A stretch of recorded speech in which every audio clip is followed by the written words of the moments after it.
আসসালামু আলাইকুম, সবাই কেমন আছেন? যাচ্ছি আমি চমনি চমনি, আর গেলাম কই, মাঝপথে গেলাম নেমে। এইদিকে বসে থাকতে থাকতে আমার পাছা হয়ে গেল গরম। তো আর দেরি না করে সিএনজি ওয়ালা মামারে 20 টাকা দিয়ে হাঁটা শুরু করলাম। পিছনে তাকিয়ে দেখি ওমা, অনেকে আমার মতো গাড়ি থেকে নেমে হাঁটতেছে। ইয়া লম্বা একটা জিম লেগেই আছে। আমার হাঁটুর ক্যালসিয়ামের লস হলেও আর কি করব, গন্তব্য স্থানে বাকিটা সময় হেঁটে যেতে হবে। এইদিকে দেখা যাচ্ছে জোনাকি বাসের কাউন্টার। কেউ যাতে ছেলে চলে আসেন, ভাড়া আমি দেব। সামনে তাকিয়ে দেখি বড় বড় দুটি বাস।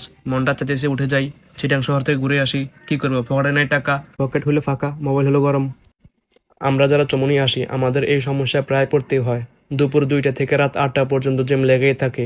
এই জ্যাম খুব বিরক্তিকর, চমনি বাজারে এই জ্যাম খুব বিরক্তিকর। আমরা সুন্দর মতো আমাদের গন্তব্যস্থানে যাইতে পারি না। রিক্সার ঠেলাঠেলি আর বাঁচি না। রিক্সাওয়ালা আমাদের আমার ব্যারিকেড, এখন আমি কই যাই? এই একটু চিপা ফাইলাম, এই হামদায় গেলাম এখান দিয়ে। যাইতেছি এখন। এই মামা ডানি প্লাস্টিক মারিয়েন না। রিক্সা আমার আগে চলে গেল। ওই যে দেখা যাচ্ছে আমাদের ওই যে হোসেন মার্কেট, এটা মনে হয় সম্ভবত হোসেন মার্কেটে।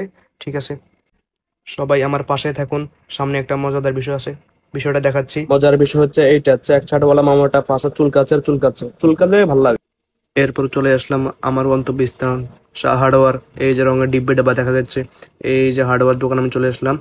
আল্লাহ, এত হাজার হাজার মাল মনে রাখে কিভাবে এরা? এইখান থেকে দেখা যাচ্ছে হেলথ কেয়ার হসপিটাল, ভালো সার্ভিস দেয়। এখানে হচ্ছে হার্ডওয়্যার দোকানটা। কেউ চাকরি করলে চলে আসেন, বেসিক 10,000 টাকা বেতন দিবে, আর খাবার দিবে 150 টাকা দৈনিক। আমার কাজ শেষ, আমি এখন চলে আসতেছি। এই হলো রাতের চমনি বাজার, দেখতে কেমন দেখা সবাই দেখেন। এখনো জ্যাম লেগে আছে, আর এখন বাজে রাত 8টা বাজে। কি যে এক অবস্থা!